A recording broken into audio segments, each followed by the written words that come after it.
If you watched our video on how I rescued the McKeen car Cuyamaca, you might know that that car is one of the oldest all-steel rail cars in North America, as well as one of the oldest aerodynamic vehicles in the world. We believe number 2.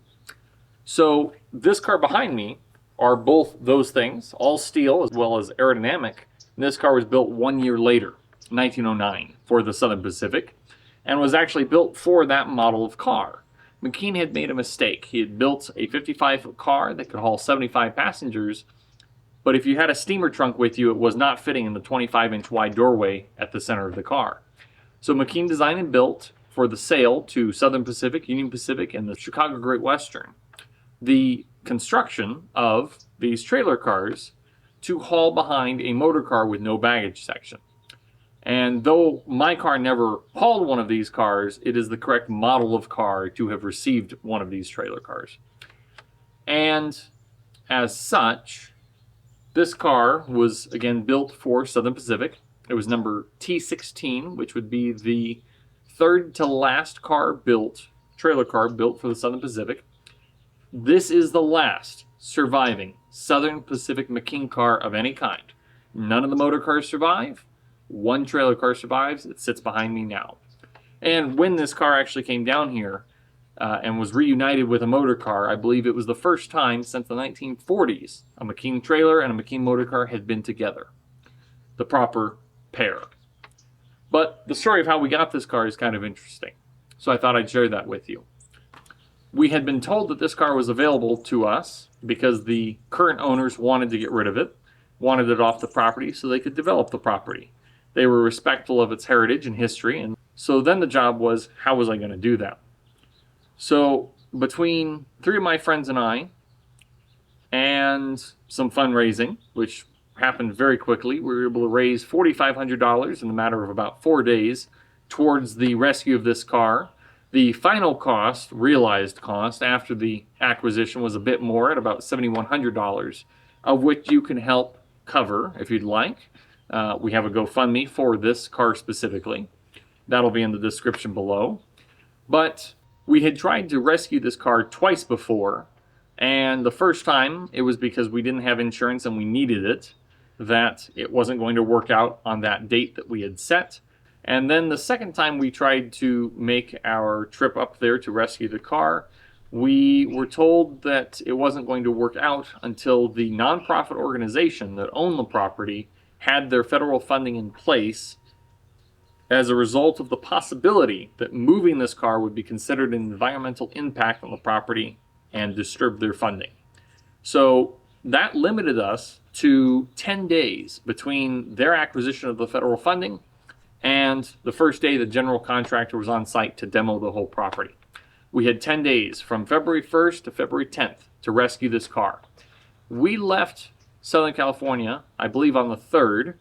We worked the 4th, the 5th, the 6th to get this car moved out, and the car left the property 1 minute before curfew on that 3rd day, which was just 3 days before it would otherwise have been scrapped. I believe that nonprofit had reached out to other closer museums, and none were interested.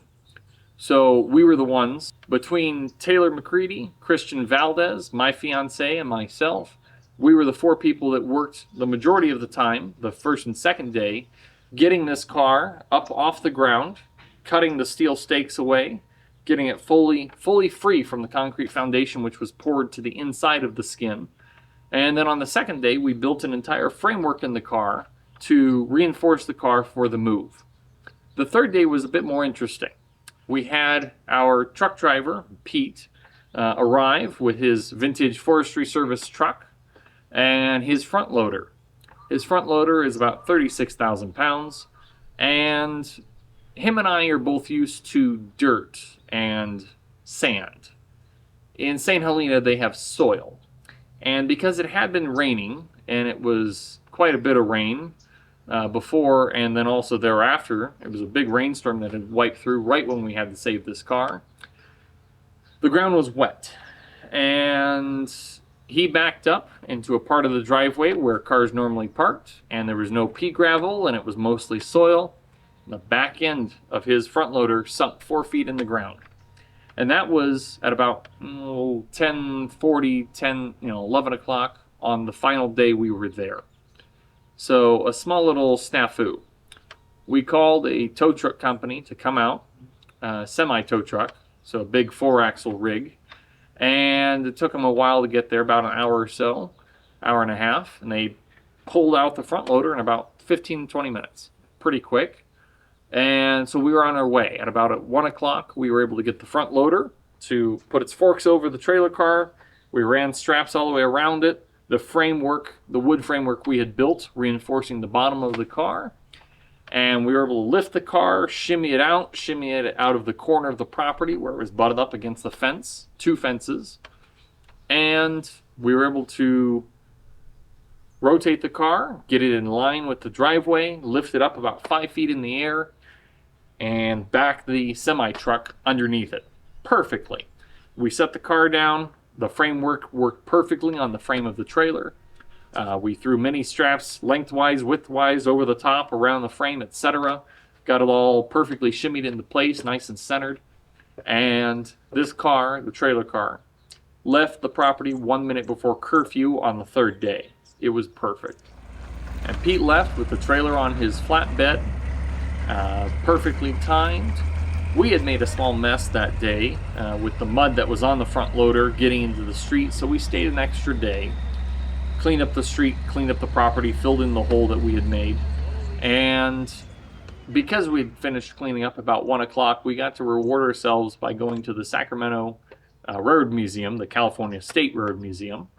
And it was kind of interesting that we got to see a daylight coach, Harriman Standard coach there, because built just like this car, it is a steel body, steel frame with no clerestory. And this car is the roots of that technology.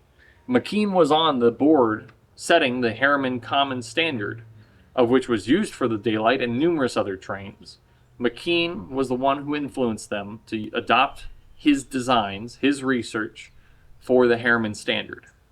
So very possibly, very likely, if it wasn't for McKeen, the daylight train set of the 1930s might have still had clerestory roofs and definitely wouldn't have looked like the McKeen cars. But this is one of the earliest iterations of those ideas that paved the way for the modern railroad in the 20s, 30s, 40s, and 50s. So this is really, truly a piece of history that we've saved here. We, again, just to let you know, we don't have the full funding covered for the cost of this move. I think we're sitting at about $4,500 funded, and we need about $7,200 to cover the full cost of this car. If you'd like to help, GoFundMe link in the description. I want to thank Pete, the truck driver, Andrew and Liza, who helped load up the car on the 3rd day, as well as Taylor McCready, Christian Valdez, and my wonderful fiancée, Emily Harrington. I also want to thank everyone who donated to the rescue of this car, because without you it would not have happened. So thank you again. Make sure to follow us on Patreon for the restoration of the McKeen car Cuyamaca.